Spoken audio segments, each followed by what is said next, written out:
ગુજરાતના કોળી સમાજમાં રોષ છે, આક્રોશ છે અને લોક સાહિત્યકાર માયા આહિર અને તેમના પુત્ર છે તે આ મામલામાં હવે ઘેરાઈ રહ્યા છે અને આજે ભાવનગરના સાંસદ પહોંચ્યા છે આ યુવાન નવનીતભાઈના ખબર અંતર પૂછવા અને તેમણે નિવેદન પણ આપ્યું છે। વૈષ્ણવજન તો તેને કહીએ જે પીડ પરાઈ જાનાને રે।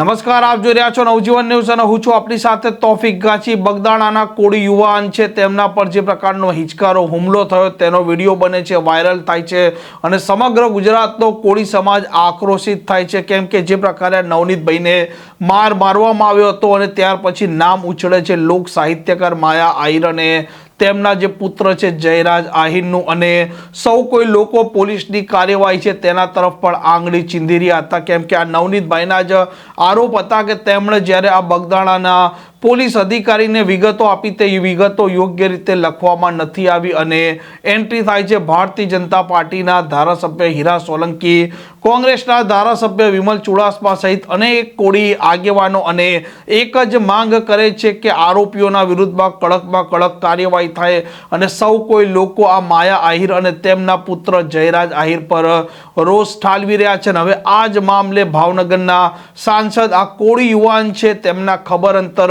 પૂછવા ગયા છે અને આ મામલે તેમણે નિવેદન પણ આપ્યું છે। ઘટનાની માહિતી મળતા આજે નવનીતભાઈના ખબર અંતર પૂછવા આજે હું આવી છું। મારી સાથે તળાજાના ધારાસભ્ય ગૌતમભાઈ, મહુવાના ધારાસભ્ય શિવાભાઈ અને અમારા પૂર્વ મંત્રી આરસીભાઈ મકવાણા અને અમારા સમાજના અનેક આગેવાનો સાથે આજે હું નવનીતભાઈના ખબર અંતર પૂછવા આવી છું। નવનીતભાઈ સાથે જે ઘટના ઘટી છે એ ઘટનાને લઈને સમગ્ર પોલીસ તંત્ર કડક કાર્યવાહી ચાલુ કરી દીધી છે અને ઊંડાણપૂર્વક તપાસ સાથે કાનૂની કાર્યવાહી ચાલી રહી છે।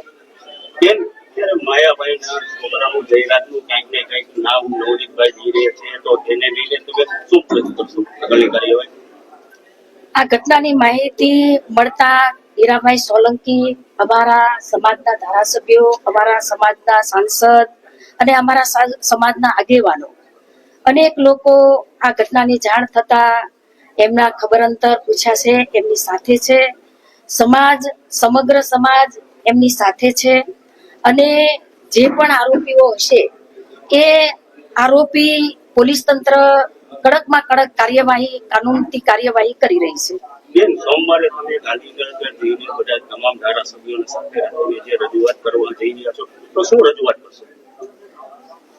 નવનીતભાઈ સાથે જે ઘટના ઘટી છે એને લઈને અમારા સમાજના આગેવાનો, અમારા ધારાસભ્યો, અમારા સાંસદ અને અમારા સમાજના સૌ લોકો આ જે પ્રકારે ઘટના ઘટી છે એ ઘટનાને લઈને હીરાભાઈ સોલંકી, પરસોત્તમભાઈ સોલંકી, અમારા ગૌતમભાઈ, શિવાભાઈ, આરસી મકવાણાભાઈ અને અમારા તમામ ધારાસભ્યો એ ગાંધીનગર જઈ અને એમને આ જે માહિતીની ઘટના ઘટી છે એની માહિતી આપશે અને પોલીસ દ્વારા કડકમાં કડક કાર્યવાહી કરવા માટે એ મુખ્યમંત્રીને અને એમને મળવાના છે। આમ જે પ્રકારે કોળી યુવાન નવનીતભાઈ પર હિચકારો હુમલો થયો છે તે મામલો હવે વધારે ગરમાઈ ચૂક્યો છે। ગુજરાતનું રાજકારણ પણ ગરમાયું છે, કોંગ્રેસ અને ભારતીય જનતા પાર્ટી પણ સામે આવી છે અને સોમવારે જ્યારે આ મામલો ગાંધીનગરના સચિવાલયમાં પહોંચશે ત્યારે જોવા જેવી થાય તેવી પરિસ્થિતિનું પણ નિર્માણ થાય તો પણ નવાઈ નહીં। આ પ્રકારના સમાચાર માટે નવજીવન ન્યૂઝ ચેનલ સાથે જોડાયેલા રહો। નમસ્કાર।